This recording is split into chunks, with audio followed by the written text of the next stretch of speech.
Salve, salve, caríssimo pupilo! Tô aqui agora nesse vídeo, né, como eu já expliquei aí, simplesmente porque hoje eu tô tendo um problema de conexão, então resolvi fazer dessa forma para poder ganhar esse tempo aí e não ter nenhum prejuízo para ninguém caso a internet caia, né?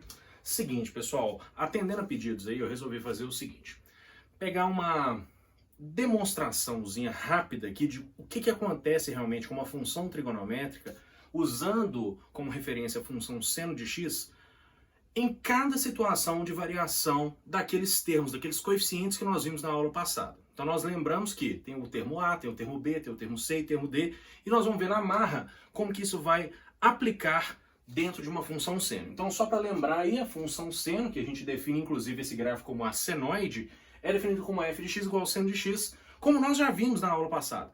Então nós temos os valores 0, π sobre 2, π, 3π sobre 2 e 2π sendo representados, formando assim a nossa ondinha, definindo assim o gráfico. Ok, nós já sabemos que esse gráfico de uma função seno, ele é sempre um gráfico que possui período 2π, porque é o intervalo de repetição. Sabemos que a amplitude dele é metade da variação total, então ela vale 1. Sabemos que o domínio é real, lembrando que isso aqui é só uma parte da representação, ela é infinita para cá e infinita para lá. E sabemos também que a imagem vai de menos 1 a 1, conforme a gente viu na aula passada, ok? Agora, observe o seguinte.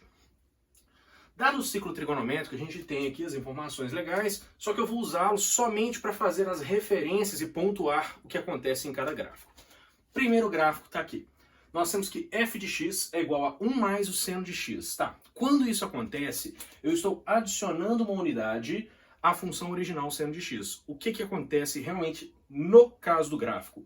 Ele vai simplesmente deslocar uma unidade para cima. Então, quando a gente soma uma unidade à função seno de x, a gente simplesmente desloca para cima, entendendo que o 1 corresponde aqui à soma do valor da função inicial, ou seja, realmente vai aumentar uma unidade em y, gerando assim o mesmo gráfico, observem a mesma funçãozinha, só que uma unidade para cima, ok? A mesma coisa dá para a gente garantir quando acontece isso aqui, ó. Quando ao invés de 1 mais o seno de x, a gente tem menos 1 mais o seno de x. Menos 1 mais o seno de x implica que agora, ao invés de subir, nós vamos descer com o gráfico. Observe aí, desci o gráfico, o mesmo gráfico que estava aqui, só que foi para baixo, porque eu reduzi uma unidade no valor de y, entendendo então que vai descer toda vez que eu adicionar ou subtrair, né, o caso aqui, adicionar um termo negativo ou subtrair um valor numérico da função seno de x, esse deslocamento vai ser sempre para baixo. Então, para cima, quando o termo independente, que a gente chamou lá atrás de a, for positivo, desloca para cima. Quando o termo independente, que a gente chamou de A, for negativo, desloca para baixo a quantidade de unidades referentes àquele número, ok? Próximo caso, pessoal, o deslocamento agora feito da forma horizontal, que é o que deu mais problema na vez que eu cheguei a comentar, que é o seguinte. Toda vez que a gente tiver um gráfico como aquele ali, a gente vai interpretar que a função f de x igual ao seno de x mais π sobre 2 vai deslocar para a esquerda, e aí foi quando gerou o problema. Pelo seguinte, pessoal, por que desloca para a esquerda e não para a direita, como teoricamente teria que ser, né? Intuitivamente a gente poderia pensar. Porque o ângulo de referência é sempre o ângulo que está acompanhando o seno. Então o meu ângulo de referência não é x mais, é x mais π sobre 2. E quando eu falo que o ângulo de referência é x mais π sobre 2, eu pergunto a vocês o seguinte, para que a função seja zero, qual tem que ser o ângulo aqui? E aí a gente tem que recorrer ao ciclo trigonométrico. Olha só, para a função ser zero, o ângulo, o seno do ângulo, que dá zero, é exatamente zero. Observem aqui, nesse caso, seno é sempre definido no eixo y, certo? E nós temos que nesse ponto, o seno vale zero. Confirma? Se o seno vale zero nesse ponto, eu preciso que esse ângulo valha exatamente zero. E se esse ângulo tem que valer zero, para isso aqui zerar, o x tem que ser quanto? Menos π sobre 2. Então o ponto inicial desse gráfico passa a ser menos π sobre 2. E aí aqui é que a gente consegue deduzir por que o gráfico, ao invés de andar para frente, ele vai para trás. Porque muda o ângulo de referência dessa situação. Entendendo que o x agora passa a ser um ângulo que vai compensar esse daqui para que a gente tenha realmente o ângulo sendo o seno de zero, ok? Então, por isso que a gente vai voltar com o gráfico para conseguir determinar dessa forma. Beleza, pessoal? Tranquilo? Então, qualquer que seja a quantidade que eu adicionar ao ângulo, e esse termo que está aqui foi aquele que a gente chamou de D lá na aula passada, se eu somar qualquer valor aqui, eu vou deslocar o gráfico horizontalmente. Só que eu vou deslocar para a esquerda aquela quantidade que foi adicionada. E a mesma coisa dá para a gente perceber quando a gente subtrai. Olha só, o ângulo de referência passa a ser esse daqui. E para isso daqui ser zero, olha aqui, quem que tem que ser o ângulo x? O ângulo x, para isso tudo ser zero, tem que ser π sobre 2. Então significa que o ângulo de referência passou de 0 para π sobre 2, deslocando o gráfico todo para frente. Então, se eu subtraio um termo, um ângulo, dentro dessa relação do argumento, que a gente chama, né, o ângulo todo aqui é o argumento, então se eu subtraio algo do argumento, esse ângulo vai fazer com que a gente desloque o gráfico para frente, para a direita. Sendo assim, eu posso afirmar que o gráfico tem o mesmo formato, só que andou para frente, andou para a direita. Perfeito até aqui? E quantas unidades ele andou? A mesma quantidade que eu subtraí aqui. Então, andou para frente, π sobre 2, porque ficou menos π sobre 2. Andou para trás, π sobre 2, porque eu somei π sobre 2. Então, deu para perceber, inclusive, agora, por que volta quando eu adiciono e vai para frente quando eu subtraio, ok? Diante disso, pessoal, eu gosto até de chamar a atenção para o seguinte. E o que acontece quando a variação da amplitude ocorre? E para isso, a gente vai lembrar daquele termo que eu chamei de B. É aquele que multiplica a relação trigonométrica, multiplica o seno do ângulo aqui. Se esse ângulo, seno do ângulo, perdão, for multiplicado por 2, o que vai acontecer é que a amplitude vai dobrar. E, na verdade, o que dobra também é o comprimento da nossa imagem. Vejam só. Entendendo que agora a gente tem uma amplitude que corresponde a 2, assim como o valor está aqui. O que significa então que, aumentando o valor que estavam multiplicando o seno de x, a gente vai espichar aquela função, deixando a função mais longa nesse sentido, ok? E se o valor agora for menor do que 1, como vocês estão vendo aqui, o que dá para perceber é que o gráfico vai o quê? Achatar. A função é quase que a mesma, mais ou menos a mesma ideia, só que agora ela vai encurtar aquela amplitude e, consequentemente, a imagem. Então aqui eu já falo que a amplitude é meio, perfeito? E quando a gente, ao invés de multiplicar por 2 ou por meio, a gente multiplica por menos 1, ou troca o sinal da relação trigonométrica seno de x, o que acontece? Acontece simplesmente que o que era positivo passará a ser negativo, o que era negativo passará a ser positivo, até porque esse menos não faz exatamente isso. Então, a barriguinha que estava para cima, agora ficou para baixo.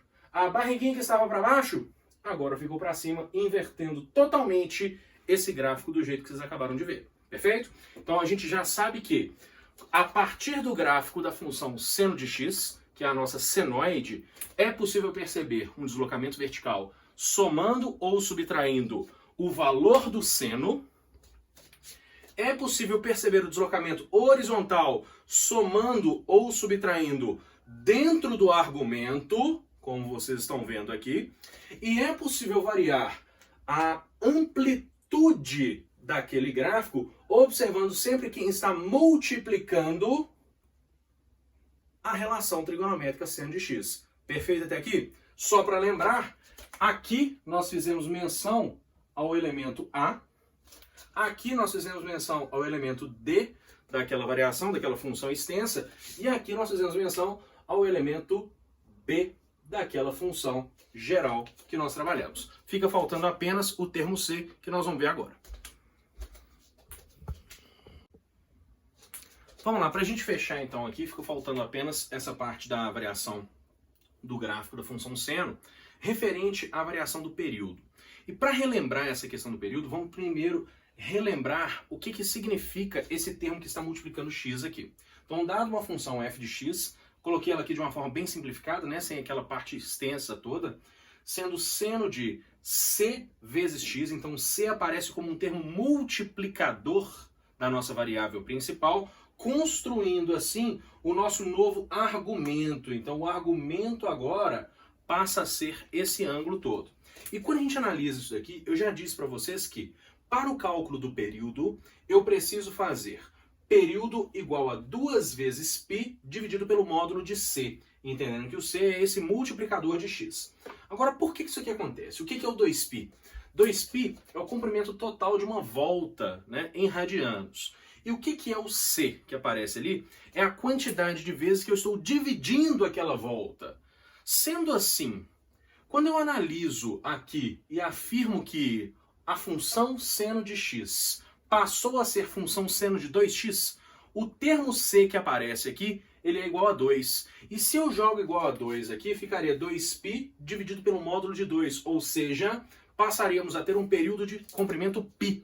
E o que é o período numa função trigonométrica? É simplesmente o comprimento da onda que vai ser repetida.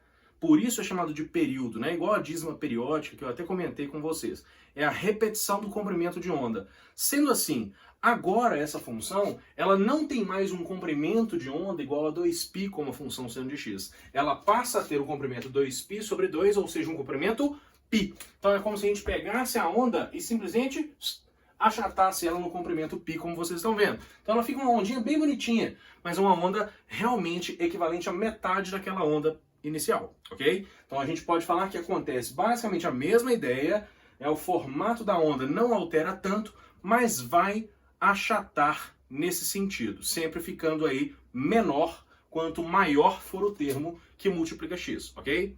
E o mesmo a gente pode afirmar quando a gente multiplica o termo x, por exemplo, um número menor do que 1. Por exemplo, multiplicar por meio significa que o c vai ser meio aqui. Então, 2π dividido por meio passa a ser 2π dividido por meio, multiplica pelo inverso, vai dar 4π. Ou seja, o nosso período agora, que antes era 2π, passará a ser o dobro, ou seja, 4π. Então, a onda agora, ela vai ficar bem maior do que era antes, e dá para a gente entender que ela vai ser o dobro da onda anterior. Sendo assim, posso garantir que o comprimento de onda agora repetitiva vai ser de comprimento 4π, como vocês acabaram de ver. Perfeito?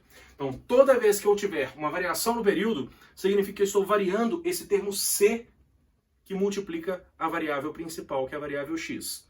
Esse termo vai ajudar a determinar qual é o comprimento da onda repetitiva, sempre lembrando da formulinha. 2π sobre o módulo de c. Quanto maior o c, menor vai ser o comprimento de onda. Quanto menor o c, maior vai ser o comprimento de onda. Quando eu falo menor, o c é entre 0 e 1, ok? Valores de c negativos, aí vão respeitar a ideia do módulo, aí vai variar da mesma forma. Beleza? Tranquilo? Até daqui a pouco.